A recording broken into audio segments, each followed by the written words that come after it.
Apa? Igbo community progress. Progress. Igbo community. Igbo community progress.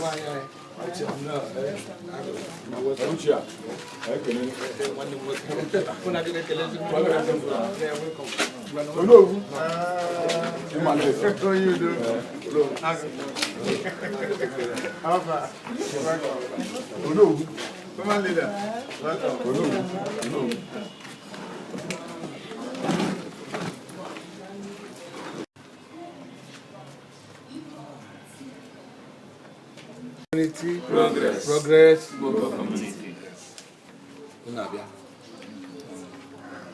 Eba kana po Lusada. Igbo State. Today I nwere ahịa na-akpọ ahịa Lusada. Ọ na-enyetu anyị nsogbu because ndị member anyị bụcha ndị ahịa. Betenye nke gbara asị ha na-abịa ka mechie shedi na ha na-abịa na ha na-abịa. Nwere ike mbụfụta ha na-abịacha n'abalị.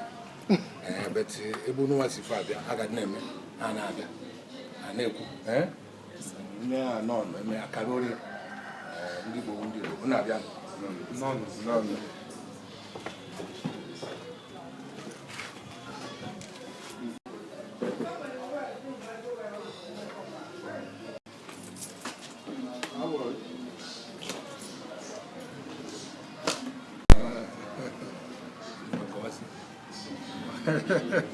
Ọ bụ n'aha Jizọs. Chineke bi n'igwe, anyị ekele gị. Gị si mee ka tata bụrụ anyị ụbọchị ọma. Anyị kele gị maka ụmụnne anyị si ebe dị iche iche bịarute ebe a tata. A kele gị na onwe ha accident mere ha n'ụzọ. A kele na ndụ nke nyere anyị. A kele na ụmụ nke ị na-enye anyị. A kelekwa gị na biznes anyị na-agakwa ọfụma. Anyị na-ayọ gị Chukwu ka ijikọta ụmụ Igbo ọnụ. Ijikọ ọnụ ụmụ Igbo ka anyị ji gbakọ ya n'ụbọchị nke tata. Bịa buara anyị ụzọ kpere anyị azụ. Bịa nọnyere anyị ka ihe ọbụla anyị eme tata nwee isi. Chukwu, agamniru ka anyị chọọ. Njikọta ọnụ ka anyị chọọ. Igbo na-achọ prezident a ka ị enyekwana anyị. Chukwu, ihe ndị a ka anyị yọọ. Kpuchie anyị ka ọkụkụ si ekpuchi ụmụ ya. Ihe ọjọọ nọrọ n'ihu anyị nọrọ n'azụ.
Igbo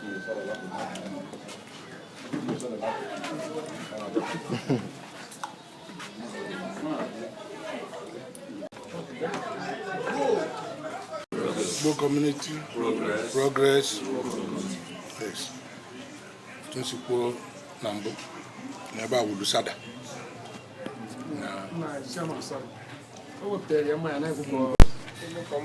Progress. I don't go to say that's so quick. I'm not finding this. I can agree. I don't know about so. Can I quite land the idea that I make it do? Not that I can I. Never quite say. I don't do it. I shall wear not where half wise. Because I'm brother, I am not there. And Dumbrin was Muriatan as well. Welcome, why?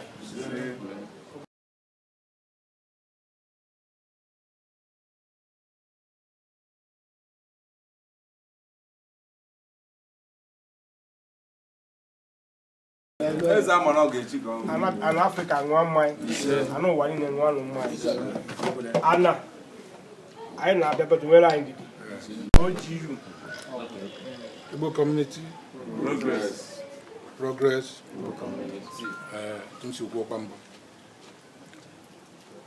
Ambo SP Nnamdi Azubike. Nwurike onye bụ onye Igbo nọ n'Ogun steeti. Ma Lagos steeti nwere ike ya bụ na ahụtụla ya ọ na-ahụtụla ya. Anyị bụ ndị servant ndị gọọmenti na-asapụkwa ndị Igbo. Before Ugbuazi Anozi asapụcha ndị gọọmenti na-asị ka anyị na-asapụ ụmụnna anyị. Ọ mere ka a na-abụ anyị otu ọbụla ha sikwa mee asị na ekwe na ụmụnna anyị ga-adị na-aga n'iru. Nwa SP Nnamdi Azubike. Afam bụ Prince Peter Chukwukele Onwurazie. Amụma jọrọ ka eji mama m na afọ 18. Abụ m agụrụ mobile vice chairman. Darun.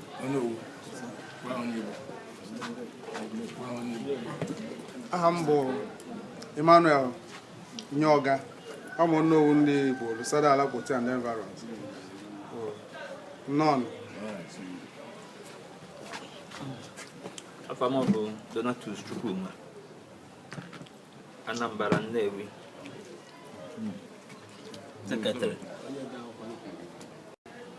I'm on Imo State. I'm from Alabama. I'm Alabama. Be here. And then From what Chinodo Congo. original man. Onye ọzọ. Ebe anyị nọ, aha m bụ Maazị John Okafọ, m onye Enugu steeti. Muna non. Afam dim so boy grab mo nya azia ni here local government. Na Anambra state. Man. Afam bụ Honorable Samuel Chukwudi Kuduba. Mwa bụ onye Anambra state. Esi from Agwata. Mwa onye Umuchu. Mwa bụkwa na PRO. Ọhaneze ndị Igbo steeti bụkwa PRO Igbo community. No. Igbo community. Igbo community. Afam bụ Honorable Shirley Solomon Ndubisi Kweze. I'm from Enugu State, Nsukka Asadi de Carbon.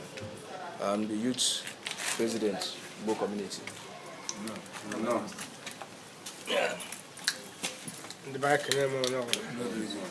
Mụnwa bụ Chief Barrister John Ogwebunwa Ọmafune ya John Ogwebunwa.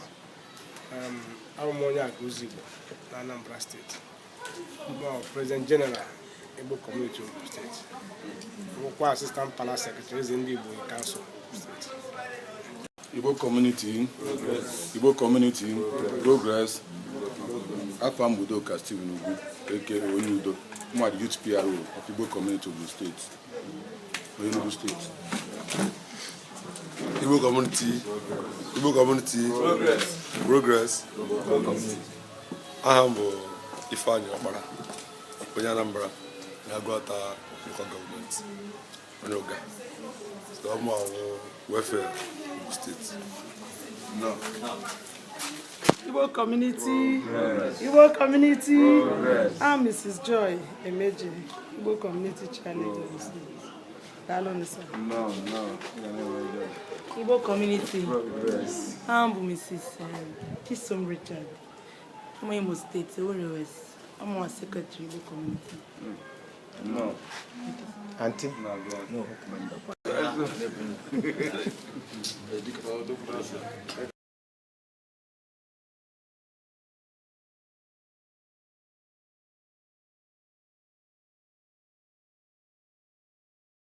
Progress. All protocols still observed. Baritola, unu akaneche. No matter na tumsi ko today waya. Ndai has na abia otu abia town ga abali sin eju everywhere. But aga to kana ga na eru ikono kunu kara asi onye aneche. Bo onye anele anya unu abia. Ukara inu jibia.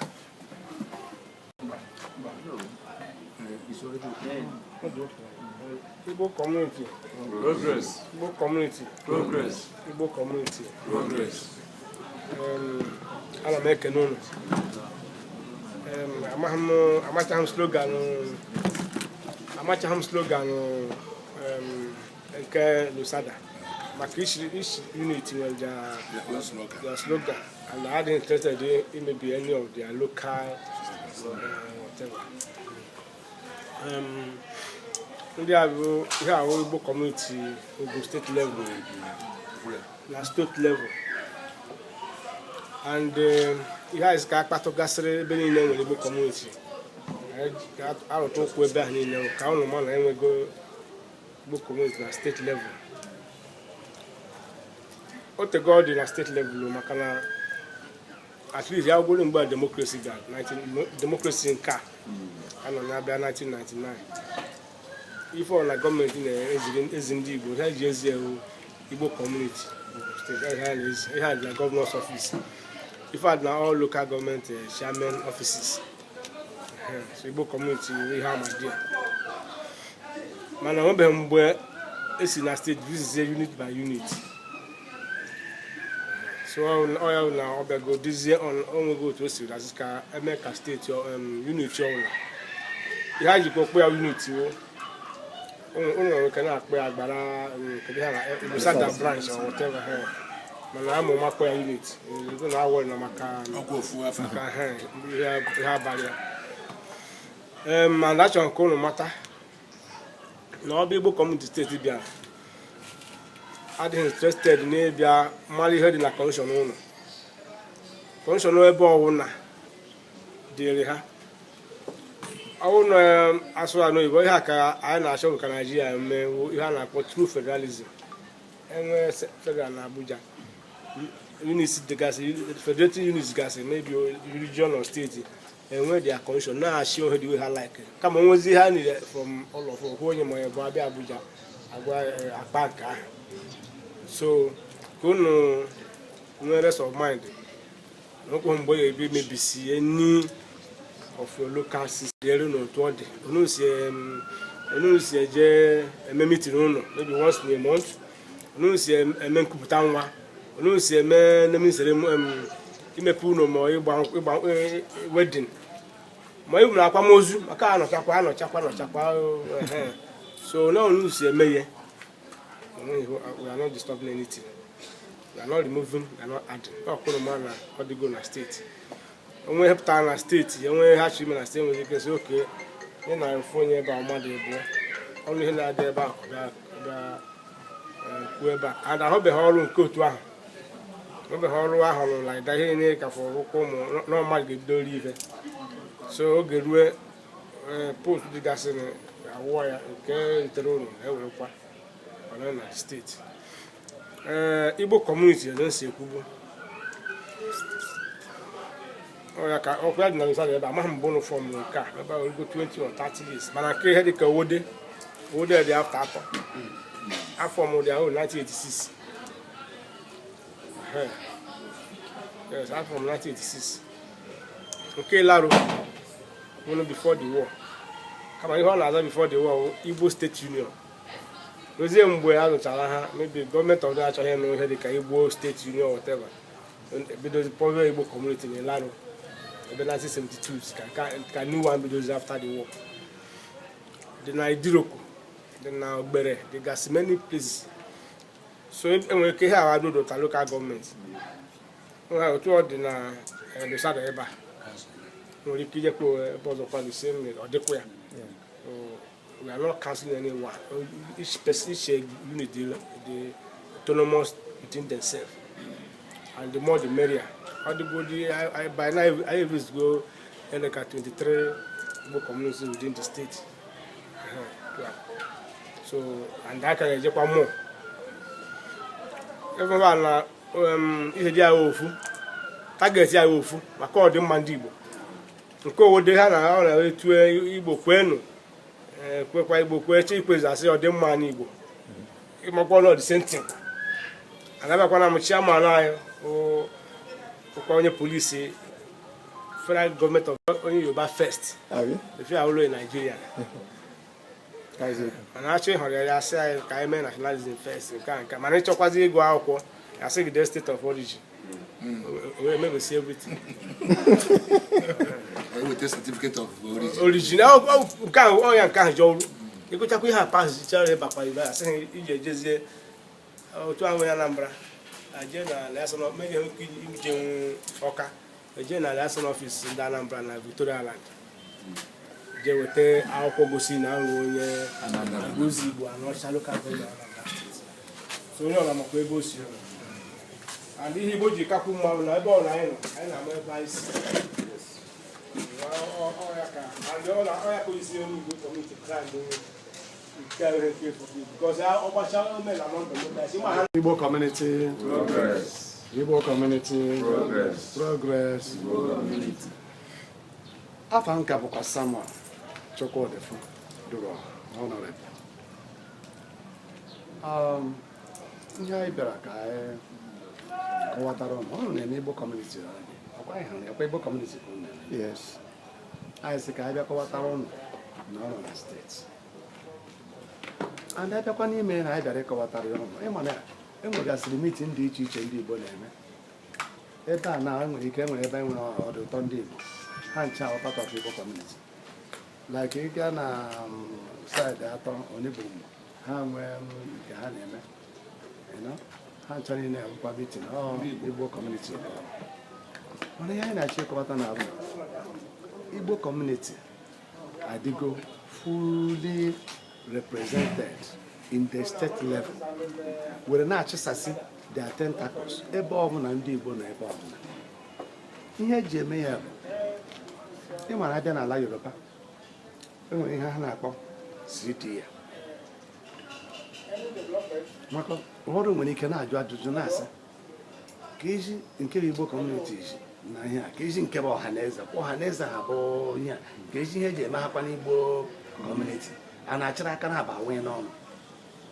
Yes, ịbịa n'ala ndị Hausa ịbịa ebe a enwere Arewa Congress, enwere onye bụ President General Arewa Congress n'Ogun State.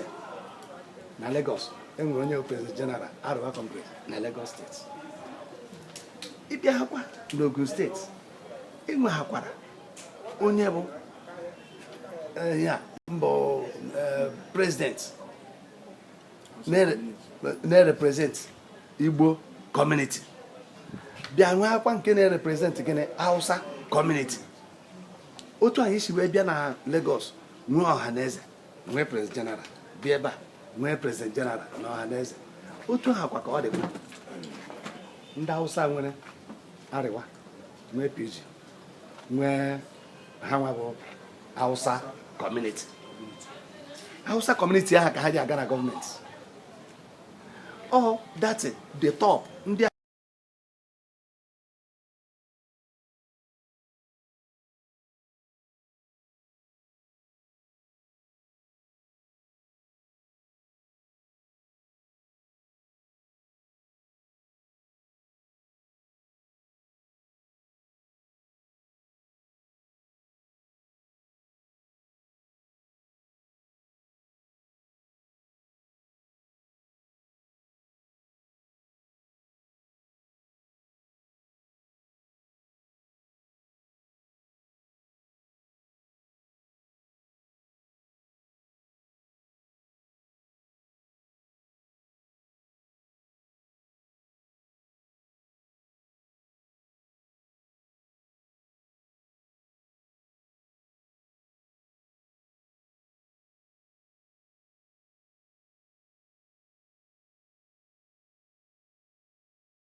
Igbo community Progress. Igbo community Progress.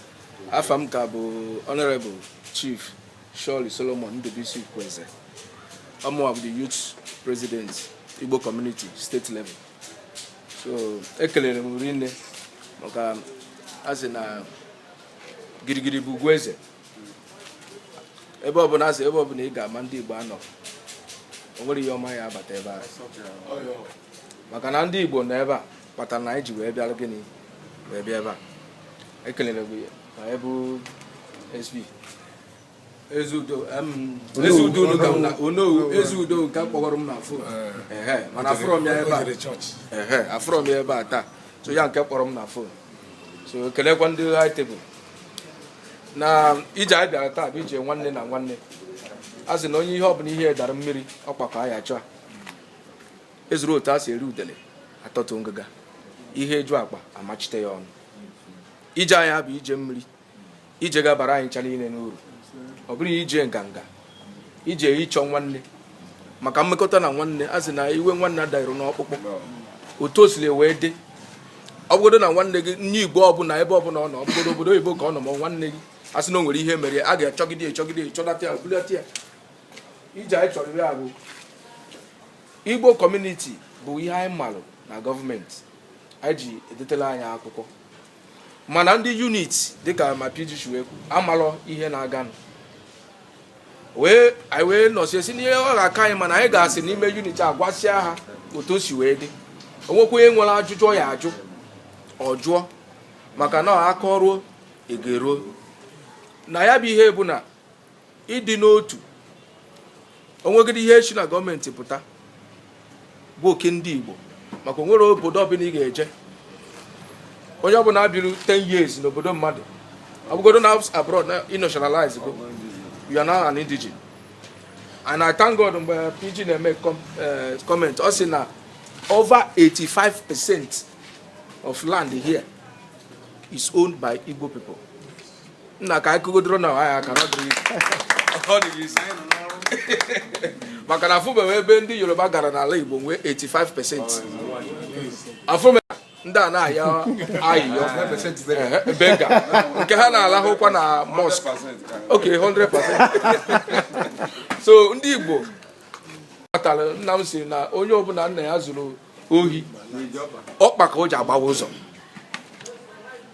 Ndị Igbo niile nọ na Lusada sọsọ onye m mara iru ya taa bụ enyi m nwoke nwanne m nwoke m na ya shi ofu ebe na-azụkọkwa ofu ahịa na-ezukọkwa ego ọbụla ịfụrụ afụrụ ume wee ruo ma ya na nna anyị si na ya si Enugu amara m saịdị Enugu isi onye ọgụ ofu ụzọ ka anyị si ala bụrụ ofu gọvanọ na-achịkwa anyị. So biko ọbịbịa anyị bịara ebe a taa ịkọwatala unu ihe ya agbata ego nri gọtakwa ya ga-eji wee ruo ife anyị rụsakwa ya bụ ife afụkwa ya anyị rụtara ka anyị ghara ịkpọ na anyị jere ide ofe ogiri abụrụ ya bịara obodo anyị da. So Igbo community a sị m obi si unu ike na onwe ife unu na-eme ma unu nidiri asistant ndị steeti unu mee ka anyị malụ n'oge na anyị nchara ile ga-abịa sokwere unu mana mgbe a na-egwu egwu ma mgbe a na-eru uju ma mgbe a na-enwe ọṅụ ọ ya bụ nnọkọta nwanne na nwanne maka na ọ dịghị izi ọnụlube nwanne ya gbara ọsọ ọ bụrụ ọsọ mgbe a na-eri oriri ka ị ya amabe nwanne gị ma mgbe ọ ya eru uju ị ya abịakwa soro eru uju maka na o nweghị onye ga-akwụ n'ụwa mana anyị na-arịọ Chineke bụ n'eluigwe anyị ga-abịa leti sọsọ ebe ahụ ka mma na m ga-aga leti onye ọbụla chọrọ ịga akwụ iko nke a gbasa mana mụnwa ga-aga ya leti achọrọ m ya abụgodiri kwụ ọtọ mana m ga-aga leti ka Chineke gbaa anyị ume mee ka ya bụ mitin unu na-eme ka ọ na-aga nke ọfụma ka o site otu a dịba wee ruo mgbe ebibi n'aha Jizọs. Igbo community progress. Igbo community progress. Igbo community. Ma PG.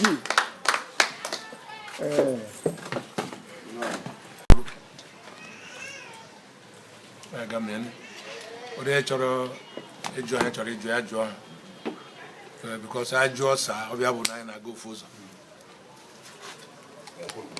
Afọ m bụ Chinedu Okonkwo si m Anambra State from Ozugbo. Ka o nwefe nchọ ka m jụọ this Igbo community a onwelu another benefit ọzọ a na-enweta na ya ka ọ nọọ ikpokọrọ ndị mmadụ join ọ ka m nwasogota ọfụma because ụmụ ndị ya abata na anọ na ndị a na ebe a ikpokọta ha join ọ ma fa amara ife a na-eme ka akọwalụ m maka dosoro m anya ọfụma ka m nwagota ife a na-eko. Progress. Igbo community. Progress. As na aka ọrụ egore. Na mbụ agwago m na o nwere ife honorable kwuru ebe a na enwere Hausa community, enwere Igbo community. Abịa n'ime Hausa community enwere Ariwa. Abịa n'ime Igbo community enwere Ọhaneze. Mana Hausa community ọ bụrụ na gọọmenti chọrọ ịfụ ndị Hausa, onye a ga-akọntaktị bụ Hausa community because enwere ihe dịka Ariwa n'obodo mmadụ ị bịara abịa. No, that community be the letterhead a ga-eji wee mee unu adres. So abịazie na ndị Igbo, ọ bụrụ Ọhaneze ka a ji eme ndị Igbo adres, ya ji eme ha bụ Igbo community. So n'ụda Igbo community ahụ, we are the apex. Anyị bụ ndị na-anọchi anya ndị Igbo na steeti.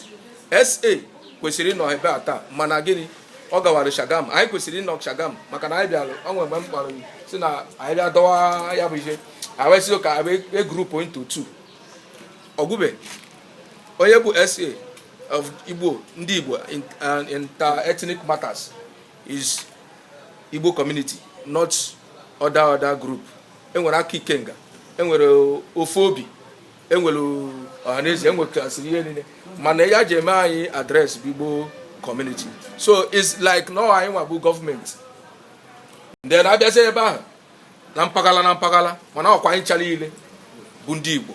So ihe nje asarị gị ya bụ gịnị na anyị nwa bụ ya na-eme adres na gọọmenti. Ọ maka gọọmenti ọ bụrụ gara ịrụrụ anyị like mgbe palliative, mgbe ahụ emere coronavirus, enwere ihe ebutegasịrị ndị Igbo. Amara m orutego n'aka mba nwere ka erutere ebe a. So biko ọ ịmụ ife a ka anyị si ka anyị garucha na unity nwee ike kọtụrụ unu na ọ bụ na anyị na-eme mitin ọ mmadụ na-agba ụtọ ha abịa ajụkwara ọnụ ha fụ okoro ọnụ ha sara okwu anyị yiri n'igwe amaghị ike buru ekere nwere Igbo community. Igbo community progress. Ihe mụwa etu na nghọta nke m ka m chọrọ ka m makwuo because na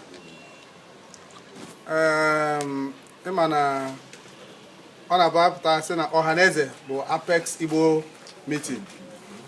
Now in judiciary, as now the federal, the state, and the local. Then, Niji Kowea now. Actually, address I got address quite federally. That's according to Igbo community. The federal may I accept. Then state may I accept. Then units, which is local. Now, may I accept. And I just wanted to know the difference between that community, Igbo community, and Ọhaneze. Because I believe na since Ọhaneze bụ apex meeting of Igbos, then Igbo community kwesịrị na-eso eso. Mana gago m mgbe anyị mere 2019 election, I na support this Akinlade. And then a rally na stadium, MKO Abiola Stadium. Before I route, I want to go as Igbo Vision. More so the local, that is our adult daughter. I'm a kind of Igbo Vision unit. ISO. Because I is from non-indigenous APC. But I joined that Igbo Vision. Then before we get there, maybe another, but by Messi Rute, I now know announcement that the Igbo community they have been right. Narago, right in the Igbo, and their chairman then is like, or their president is from Shagam side. So I know new and I confront one of the, because I used to deputy governor group, because deputy governor is from this adult daughter.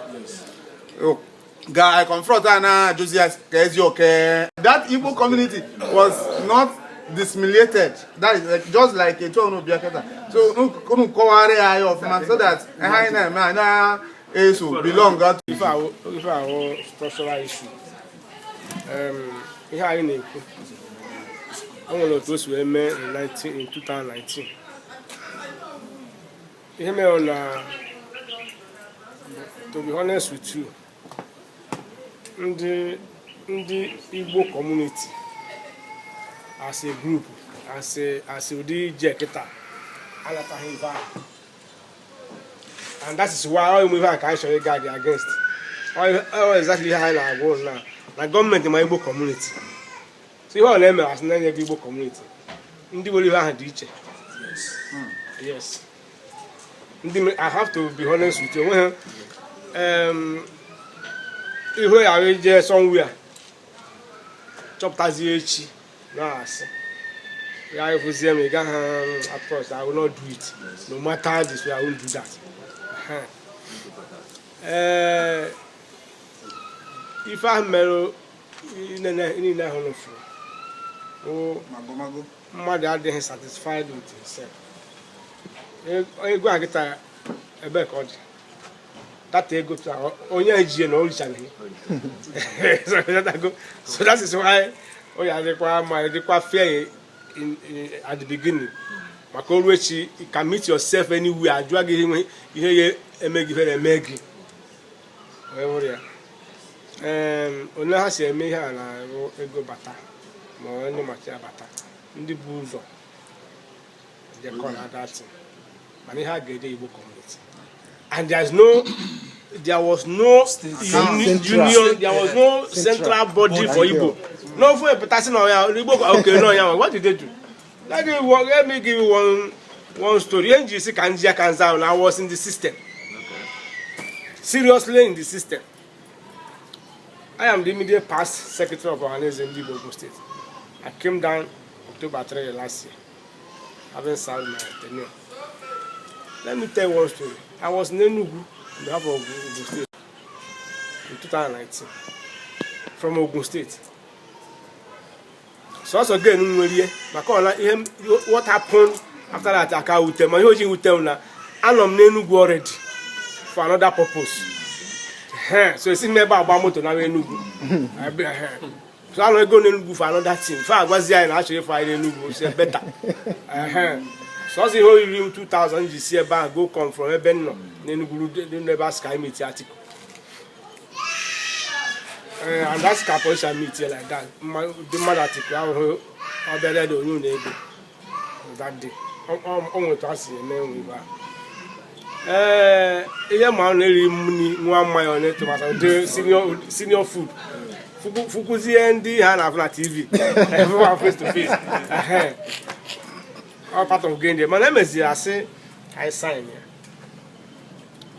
Name and signature, and phone number. Bank account. Bank account. I will need a bank account. Okay, how do I do? They go and let me in a bank account. Only a real headache 1 month. Akpo. No, I'm a number. Akpo that number. Say, where are you? I used to say, where are you? Son of Enugu. I can Enugu. Son of Enugu. I was so. Do you know what happened? When you pause your another person. When you another Scandi, but I took a go I said, okay, in the southwest, in the Yoruba, you're on there. How do you southwest? How do you so somebody actually took 5 million. Yes.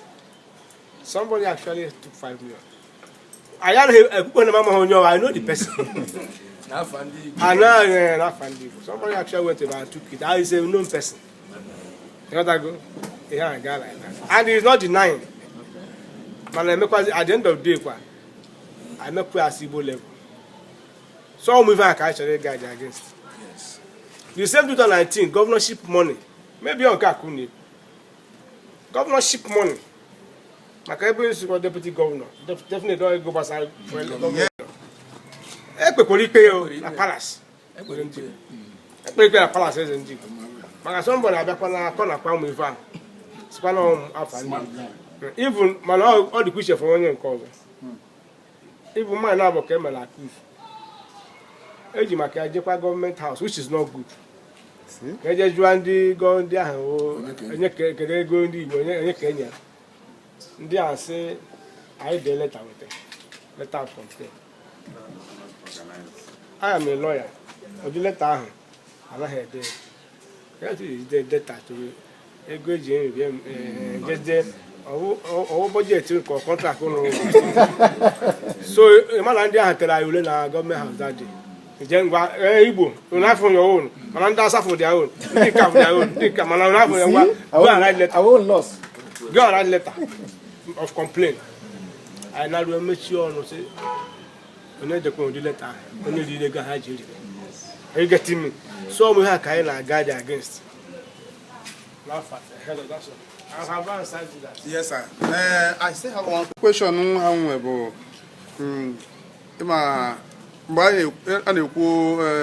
President youth what's that now? SA to the governor question ever. Yeah. Chukwuji. Now, there was a time in 2020. I got it for governor that for Iriji Ezudo not that. Okay. Then onye leader I but the same Chukwuda in the name of Ohaneze under Ohaneze platform. Now the same Chukwudi but SA to the governor under Ohaneze and SA to the governor under Igbo community. Okay, good. This governor, not this governor. Not this governor. All the same SA. Okay. Not the same guy.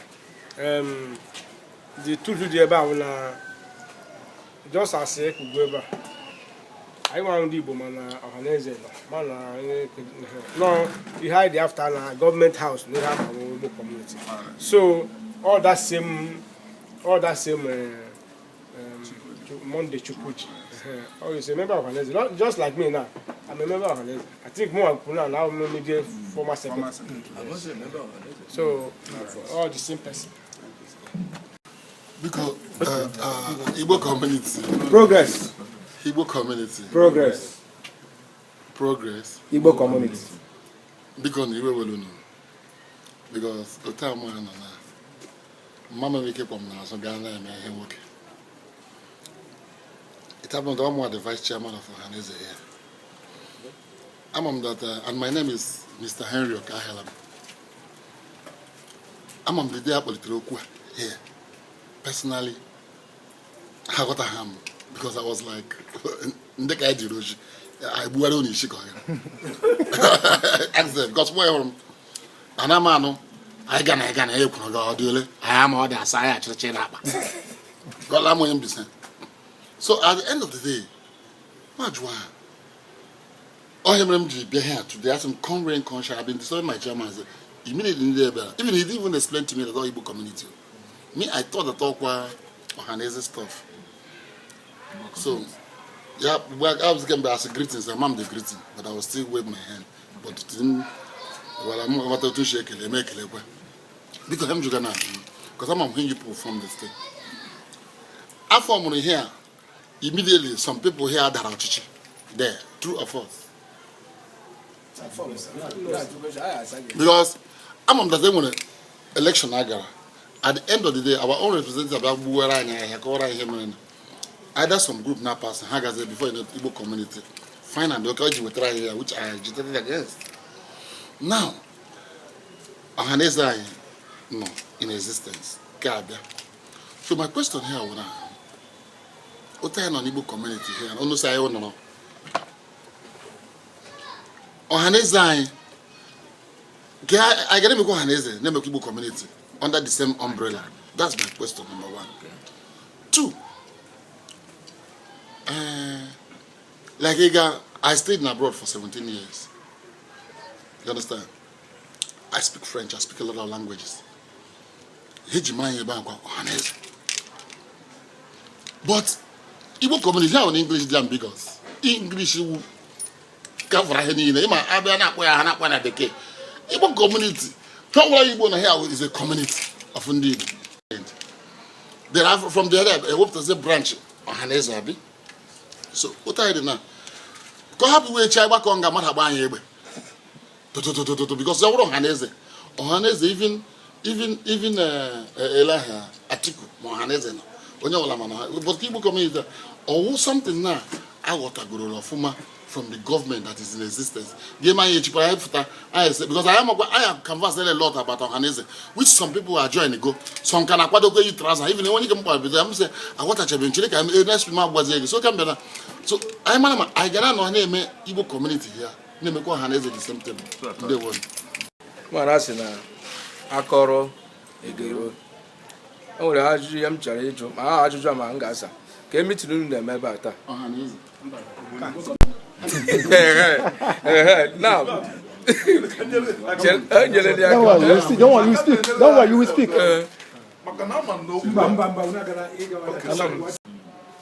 Gụnwa jiri aka gị si na Igbo community ka a ga-ele ntị na ka si ekene wee kene Ikuru Ohaneze.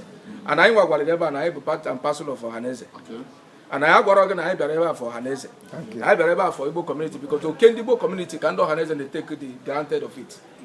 Because I believe government, your government is Igbo community, not Ohaneze. Ohaneze is an apex, yes, it was established in 1996. But Igbo community in Owede was 1986. He had Marandi Igbo before Igbo community. But I don't know ya can the government in man age we register then. Man Ohaneze abiaje Ojuku wesize kama okay ka yefula ka anyị use one umbrella the name Ohaneze. But alone na unyuku bonyenta you belong to Ohaneze when it comes to in diaspora. But now each state, if you go to Ekiti, Igbo community. But thank God today, Igbo community is what they address any Igbo man in government house. Any letter from the governor to Igbo anywhere they are, you will see that thing, bold Igbo community. And they have been existing, but Ohaneze have overshadowed them, claiming their right. Ya kpatara mgbe ahụ na-asị na asị na ego n'ugbo ife ọchọ ha ịkwa aha nọma nọ mgbe ọ nọ n'ọchịchị mgbe ọ nọ n'ọchịchị nọkwa ya bụ secretary ha nwa bụ siphon the money that are supposed to go to Igbo community because the same people belong to Igbo community maka na onweghị main body onwere main body so here are the all the River Niger na River Benue na-ekwuru onwe mana anyị maka na ọ bụ ndị Igbo mana anyị ma na onweghị ya afọ egbe egburu asị na ọhụta gbagburu ka anyị gụọ onwe anyị eziokwu so ma mara ebe o ji wee kwuo mana ọ dịkwa m mma na o kwuru eziokwu he said the truth so Igbo community nọrọ onwe ya ebu na ọmụ amechakwa ụgwọ moto anyị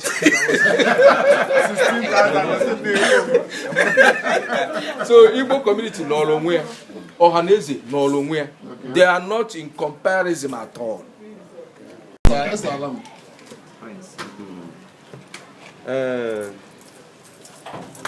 Igbo community progress. Igbo community progress. Igbo community. Ndị bịakwutere anyị ekenere m rinne dịka m kwuru ife afọ m presbyter si ọnwụra abụ m onye Aguleri n'ime Anambra steeti site n'ike nke Chukwu abụ m chairman Divine Estate CDA bụ PRO Ajuwo Perebodo ACDC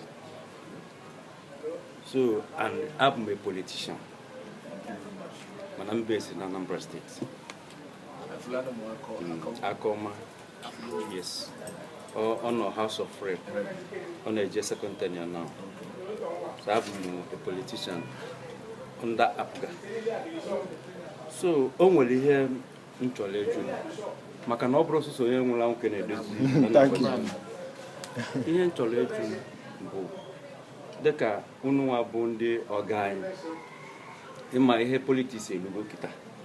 Wanted to get a Goloba Ife. The water good. Macona John Mother Tachaf, Umali Afwater. So, one are June Wabundi Nukuna government. Like Anambra State, it was a me, it's Tom Wabata, Toakoma. I say, I need word by word. And all the wards are in with coordinators. So the coordinators go na Akoma na abia. Aga enwere na Akoma group at all the 30 groups na Akoma. Enwere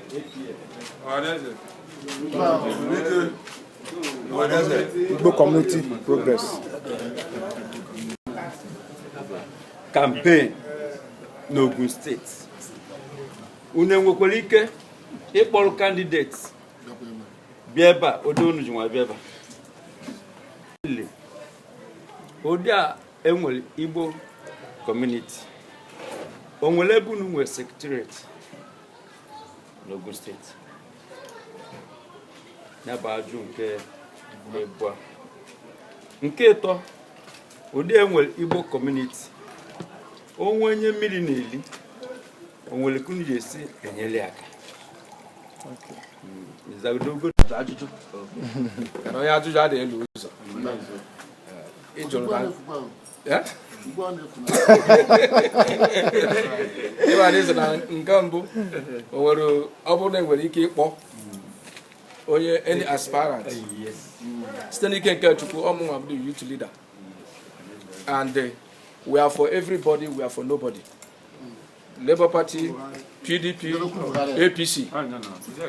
One, I bụ ndị Igbo anyị mụ nwaanyị ka ahụ eri adịrị onwe ha. Mmadụ sị na a na-abịabeghị ya sị mba abịa na. Nọ na ihe nna ya unu bụ ọ bụrụ na unu ga-enye m a youth, because ndị m na ha na-alụkọ bụ ndị gịnị youth. Nke a bụ a leader here. So onwe ihe na-eme na m akpọtụrụ ya.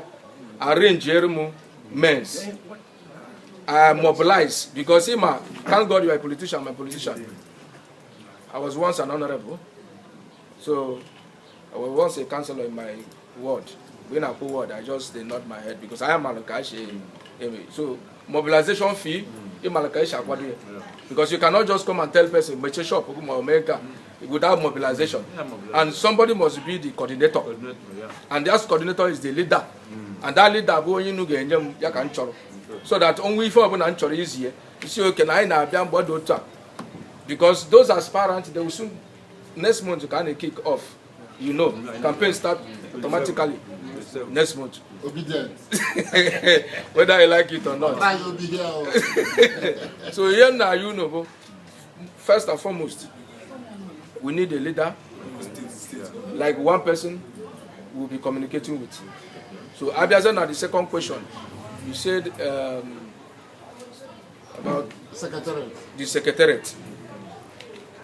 Right from the onset, Igbo community found themselves because the other group has been taking advantage of them, taking what belongs to them. They gave them, because all of them are still members. Then in the Igbo community, and they build this unit. Like if you are already now, Hangwe is a big hall. Hejlaka Hazwala. A very mighty hall, a full hall, Haru, 1986. Then, same thing at Ilaro, they have their land, they build a structure. But here, what Ifo? Now, Palace, Igbo one, now hotel here, Wuli, Eme general meeting. Manai work on another place in Abeokuta, side the labor. I am a labor. I am an office SA. Nime secretariat go. So eba ka ina megasi meeting. Iji go shigina. I want to why etete go n'ụra. Mana obele oge ife anyị ile ezito. Nke ito ejo go nke ọ bụla alofu na abịa. So onye ọ bụla mmiri na-eri dị ka anyị si wee kwu. Ọ bụrụ sọsọ mgbe na-eri ọ bụrụ sọsọ mgbe ị na-eme mmemme ka ị ya akpọkwanụ Igbo community. Asị iwe nwanne ada eru n'ọkụkụ. Ayiri na igwe ada m onye ike bụ gidigidi bụ ugwe eze. Asịrị one for all for one. If you notice, ọ bụrụ na emego mụ na identify to the states, na unu bụ part and parcel of us. If ọ bụrụ na na-eme unu na-eme anyị, they will definitely send delegates to come and console. Ọ bụrụkwa nke anyị eme free will donation, ma nke anyị abịa so oke kedu ka a ga-esi wee wee onye ụkwụ wa akwụrụ ya. Because we are for everybody, and our arms is wide to accommodate anybody. Now, so ọ bụrụ sọsọ na anyị mgbe a na-anwụ anwụrị ka anyị ga na-abịa ka anyị n'ụlọ bịa na-anụkọ na-erikọ anyị ka ya abịakwa unu na-erukwa uju mana anyị aha eru uju n'aha Jizọs. Amen. Ezata m ajụjụ a like yesterday o nwere a candidate na-abịanụ bịara na nke anyị because ọmụnwa bụ their patron na Lagos State under agreed political volunteers. So the candidates were white people. Yes. And onye agulere. So Bekutai.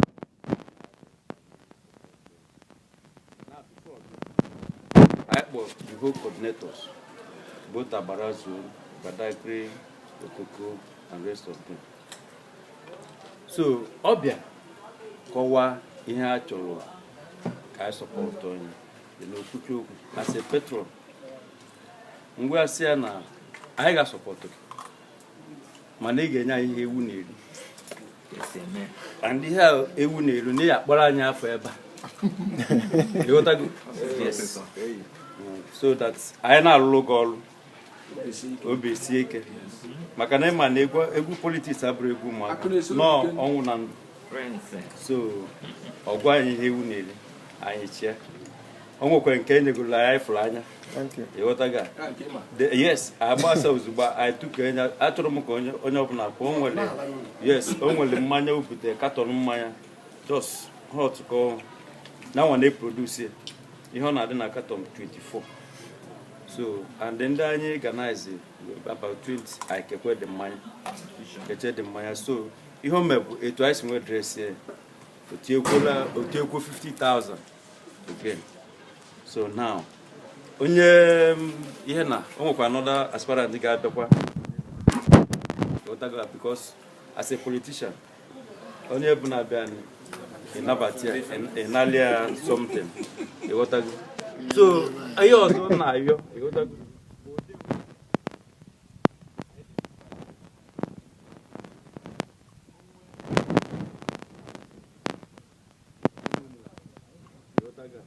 then chairman idea unu add ya then amaka ga-esi nwa add kwa ndị ọzọ ịghọtaga so onwe ihe dịka onwe meeting na-eme na steeti ịghọtago send representative abịakwa mmalị ihe a na-akpa anaghị m enwekebe efe but anytime m nọ Ogun steeti ọ kpọrọ na m ka nje because na mmali egwu a na-agba ịghọtago na-enweta ha na-ego ozugbo ode bụ youth leaders uche gị because enwe ike ịgapụ ozugbo something afọ dị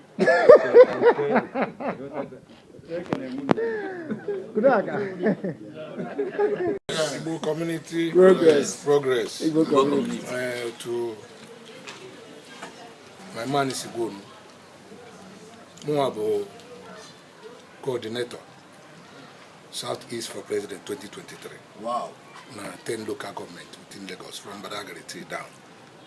Lagos West. Now, I have divided into two. I do it two and the bossy a criteria United for Better Nigeria initiative.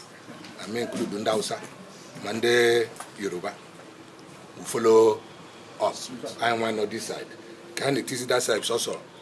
Igbo Southeast for President 2023. Kokechuko be on ahead within the East. Omo chairman, Igbo Progressive Union, Ogun State. Omo chairman, Ohanes and Igbo, Lusada. Kunaka. Omo chairman, Ohanes and Igbo Community, Ogun State. Lusada, Ogun State. President, I'm with you. Why, okay, I would read this. Now you have the last story, this Igbo community. I know a lot of stories, which Ogun State has have gone many years. The past governor, everything. I don't know, Abiokuta, whatever man know. So along the road from Ewekoro, Ode Doroko, I'm not taking me back. No, Nabara. For much I'm here to see me. Then I don't notice that any place I got, Jero meeting this year. Has no about Ube, as in Domonile. I get one dozen, has no day community. Ukutokwu Ohaneze has no the politician. Yes. They will not like to hear it. Here they can, if it's Abga, now be joined with APC, which is their own. Then yeah, mayor, Igbo community, Ndi will be everywhere. Yes. But then this community, almost legal advisor in the community. Then yeah, mayor, only by a meeting within the KBS this area. Idioke. Ogo na me won kanti ndị mana chi o je ha dia won corner ogworo onye ogwara ADC abata ano me dia so people bata ndị Igbo na chi bata ya si ha chere onye chọrọ ịhụ na so Igbo community. I did not say anything, I just speak it. You know what you have? Any other person. Then at the long run, on the day na turn on her back on James. Oh yeah, I mean, when you this Igbo community issue, we are all Igbos. On your my hand, me as an Igbo are not united. Except to Mabna. We are united. We are united. Let's be together and move forward. Like my vice in Ohaneze. Or now be meeting too much. You mean I take care decision or not? That is why. And the only million you go Panama, and may I come up at the Ekucha, the Tiriwayo of what I have a way. Okay, with the matter initially. All of them rebook. May I join? The day may I join to discuss it or not around? I don't know about that. IPO, Ohaneze, everything. And I from Lagos. I won Igbo and will remain in Igbo. Yes. Anytime they told Igbo put our neighbor, although you're not Igbo community, I need that is why we decided to say no. We will listen to them and dance with them. Even when a crisis, and then with PDP now weekend, they're having crisis. They may have I got this of here. They were in London. I should know where I will live. We'll be working together as far as you go carry along. Yes. We'll follow you people. Kunaka. Achiamasa. Mbombo. Ebuchane da yema. Mbombo. Chimereze. Namada poyena ya. Mbombo. Onye chimereze. Namada poyena ya. Oyoyo. Igbo community. Progress. Igbo community. Progress. Igbo community. Every Hebrew, can I say one note before you chief? Okay. Because they go and Tom Moto. Madam Mama, my cows. You see, nature of one person. Can I know out here? Good. You to lead that. Get it with that. Igbo community. Progress. Igbo community. N'aha ndị Lusada Aziz Onobia bịakwutere taa anyị ji aka nabata unu wee na-ekele unu si na okwu unu ji nwa abịa nke unu eji nwa ana ji aka mma gosi na ihe anyị bịa n'obodo a bụ nkwụta nwa unu ji akwụte aja Yoruba onye ọbụla zụta mmụ ya zụọ ya o nwere eji anwụ nwụchu anyị anụrụ aka ọjọọ n'isi unu ekwuru m sị na site n'ike nke Chukwu na ọbịbịa unu bịara ọ ga-emekwa ka dịse Lusada Aziz ọ mịtago mkpụrụ already. Amen. Ọ mịtago mkpụrụ ise unu ga-anụkwu onu anyị bọsọ ọbụla anyị ga-enwe mmechi arọ anyị ga-ezu unu maka na like ebe mbi ihe a na-akpọ mgbuchi ma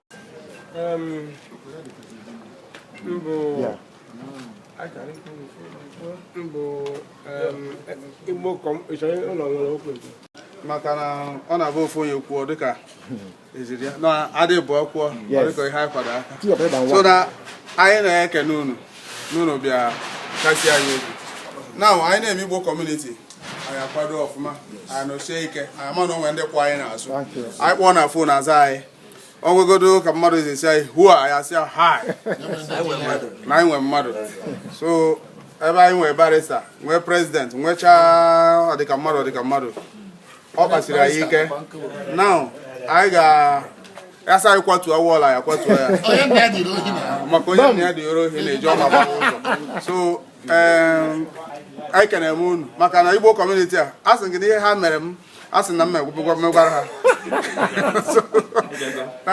so ọ bịago so you're welcome sir.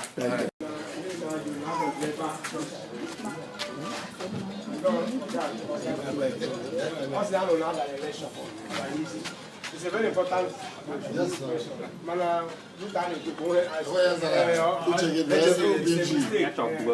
It was a mistake. I wrote down my man John. Makana say, nobody dodge it. Like when I want to elections on I didn't contest any elections. I only cook just. And even when you came at the same time, I think or you be everybody be at business.